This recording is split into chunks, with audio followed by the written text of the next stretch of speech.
Hey guys, welcome back to ArtosisCasts. Hope you're having a wonderful day here today, and thank you for tuning in.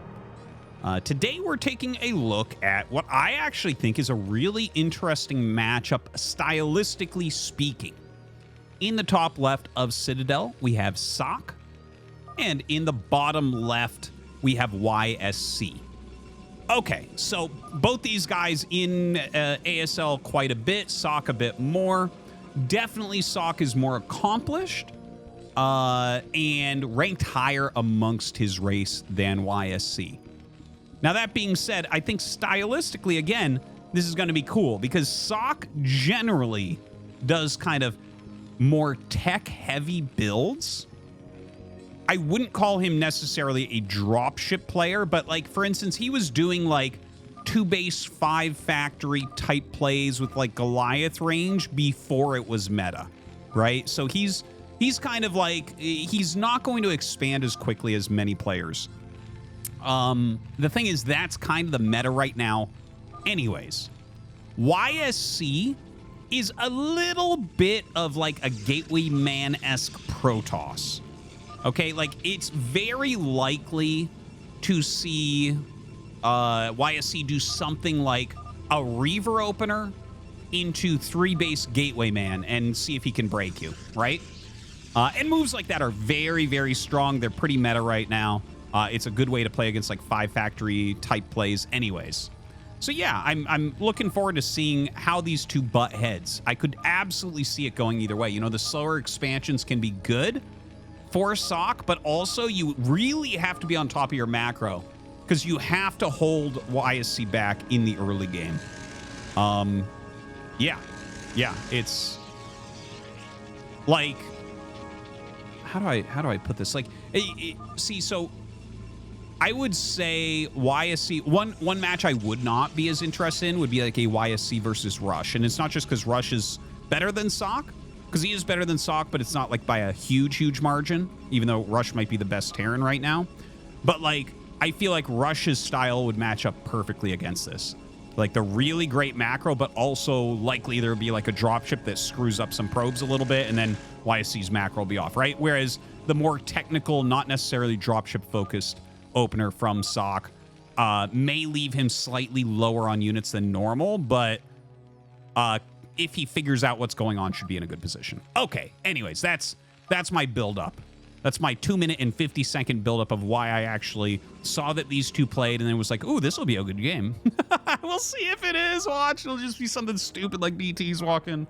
All right, anyways. These two are having a big conversation. I wasn't really looking at it. God, they're talking a lot.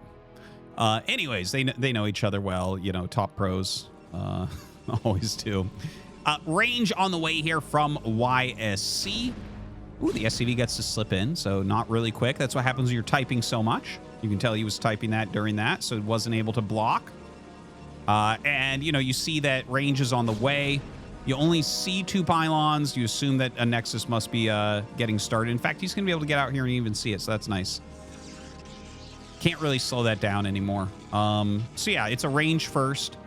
And now, he should make the bunker. When you see range, you should always make the bunker because it becomes really gross if you don't. It becomes very, very difficult to hold and very tight. You have to like make Marines nonstop, try to wiggle a tank out, that type of thing. Yeah, okay, so he starts the bunker there. No big surprise. Dragoon coming up. And as long as the bunker's done before range, you'll pretty much be okay. The 3 Marines can push this back. The 1 Vulture still running around. It looks like it did get that 1 kill on the probe. Ooh, he gets it. Sacrifices a lot of Dragoon health for that, but I think it's fine. Gets back into the bunker. Mines are on the way here for Ssak. And a very, very fast armory. And, you know, this is a good build, I would say, overall. You get your mines out. He is going to have to add an engineering bay in a little bit here, but should be feeling pretty safe. Now, the Robo comes up as well as a second gateway here. Notice that he runs back with the hurt Dragoon. He doesn't know if there's like a tank being made. This would be sniped in 2 shots, right? And also, you know, there's a Vulture on the map and he knows it. So you have to be careful about that. If you try to heavily pressure, it's like, even though you go Dragoon range, like the Dragoon range threatens the pressure. but you can tell the difference between a really, really good player and a weaker player by if they utilize that Dragoon range to pressure the bunker. Because if they do, you do things like lay mine traps, push the Dragoons into those mines, and then you basically get map control, and you might be able to put on some heavy pressure against your opponent. So anyways, eBay on the way. A couple mines being laid out. I'm surprised he goes for those 2 mines, honestly. That was kind of wasteful. Like, trying to lay offensive mines in this day and age, there was a time where people that were good at that, ooh, I can't believe he got that. And he kills the probe and lays a mine down there. Holy crap. Okay, does clear that one cleanly. And he gets both vultures, so it's like, I would put it even-ish.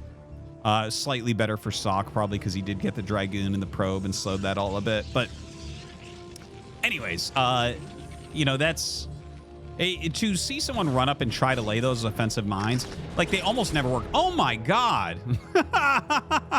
He's eating way more mines than he should, honestly.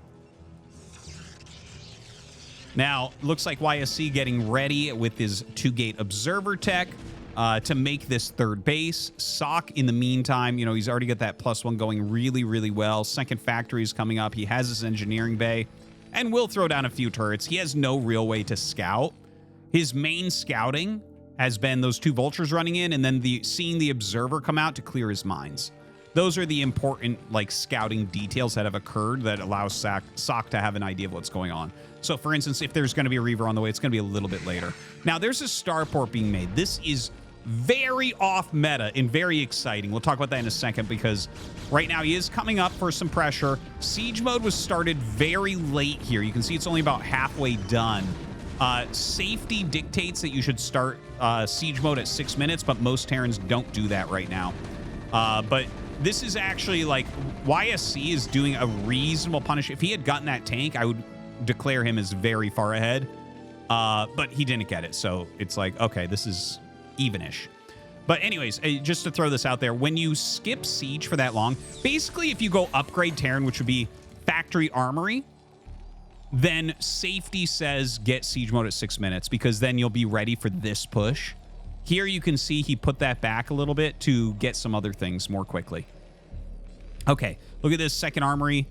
And where's the science facility then? He's got to start that science facility right away. He's actually going for upgrade Terran, which is funny because I've been talking about how upgrade Terran is basically gone and how he was 5-facting before everyone else. But here's the thing.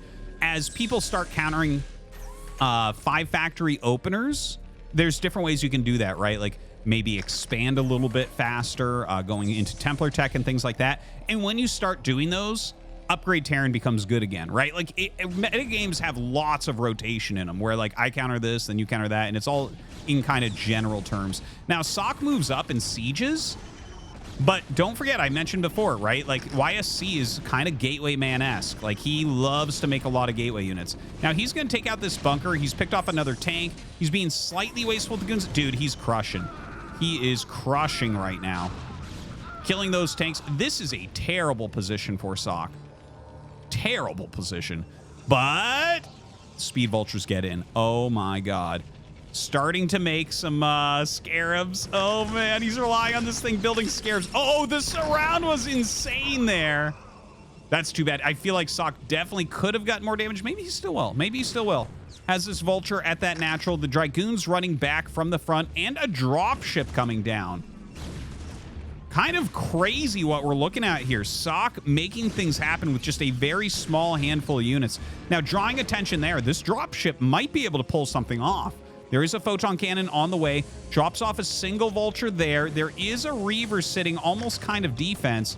Oh, dude, he's going to offensive mine a brand new Reaver. That's insane. What a catch right there. And Siege is up behind this mineral line. YSC trying to come in. A pretty decent volley, but this will get cleaned up. All right, so some good moves here. Some very, very good moves here from Ssak to fight back against YSC. And he does have that 2-1 on the way, so that's good. He's going to have to go up to 7 factories. I think there's no other way, and he actually needs another add-on. But it looks like I think he's just saving gas right now to get another factory. Now, looking at YSC, he's only on 4 gates. You know, there's been a few road bumps in some of his earlier strong moves. Some mines being laid around. 4th Nexus is started, but Ssak knows about it, so he is harassing a bit. Going to put damage down onto the Nexus, so he's going to keep those shields really, really low. And we'll see if he's able to follow that up, this Nexus damage, right? Because the Vultures are not getting out of here alive, and they're not going to kill this Nexus. If he had 6, he would have gotten it, but 3, not quite. All right, there is another dropship coming in. Drops that tank on the outside, kind of utilizing this SimCity against him. This is anti-Vulture running SimCity, but kind of makes the siege tank a little bit stronger.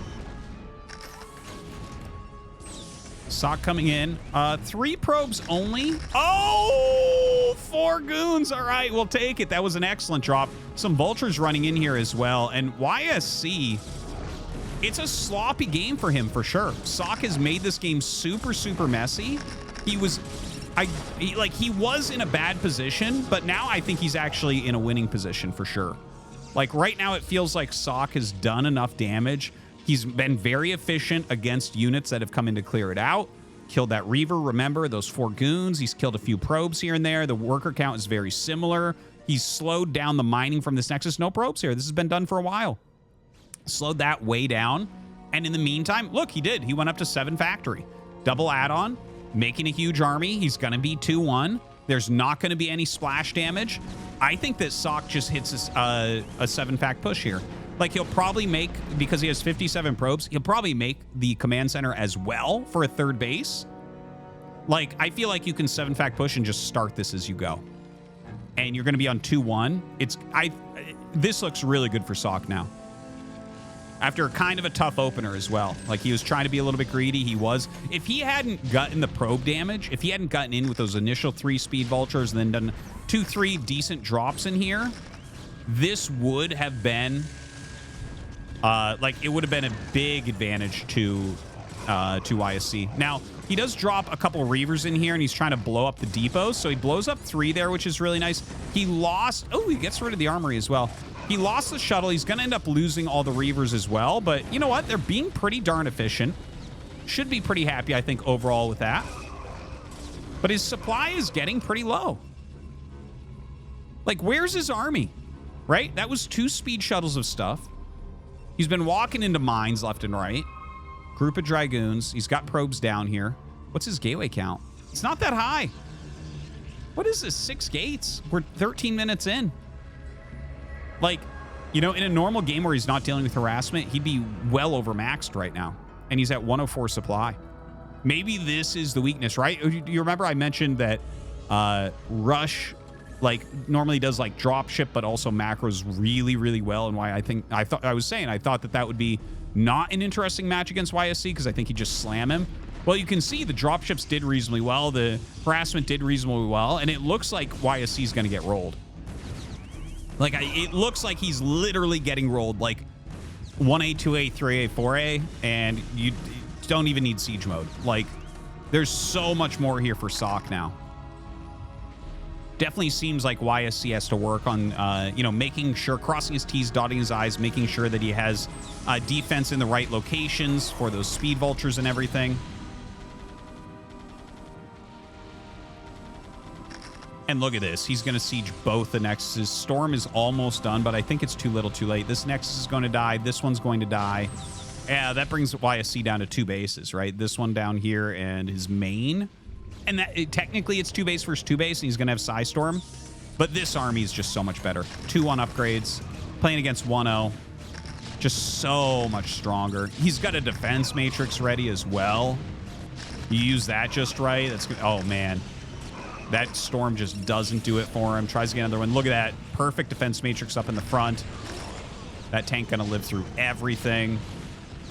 Beautifully done. Beautifully done. One thing I want to mention, like, again, I do think YSC had the early advantage, but the Vultures getting in obviously were huge. I did like something that's really making me think, the thing I'm most taking away from this game, is the repeated dropship harassment here. So he brings in the siege tank, sieges, lays the mines as quickly as possible. He literally, that last drop, He got 2 shots off on the siege tank and then loaded everything up and ran because the goons were coming, right? So it's like, it's pretty micro intensive to do something like that, but that seems really smart because he's not actually risking anything. The mines tell him exactly how long it's going to take for his opponent to get to it, and he gets 2 shots off. And even if it's just 2 probes, it's taxing his opponent's multitasking as well as, you know, getting a little bit of damage. I really like that. That was, I have to think more about that. That seems like maybe something people should put in there more, is the drop and then get out type maneuver. One thing to mention as well is it was a weird position where he was on 2 base the entire time. So there wasn't other things he needed to be doing. Most games you'd be 3-4 base and there's other things that you need to be setting up, whereas he was just straight macroing behind. So it's something to consider, but yeah. Anyways, looks like he is going to be able to kill off this Nexus as well. He did not realize that there was a starport. Remember, the starport was placed here behind this missile turret. And I was talking about how it's not common to see upgrade Terran. So, like, you almost never see a starport at that time. Earlier, yes. Later, yes, but that time, that's like upgrade Terran timing, and you don't generally see that. So, you know, that's I guess that is what it is. That's how the game kind of turned on its head for YSC. So, yeah, these guys love to talk to each other. This game is over, though, like, obviously. Where's he sending his probes? He's sending mass long-distance mining at the natural. He has no nexuses. He has no units. Okay, we're going to end this. This is stupid. They're just talking to each other as friends. All right, guys, thanks for watching. Hope that you enjoyed, and we'll see you next time.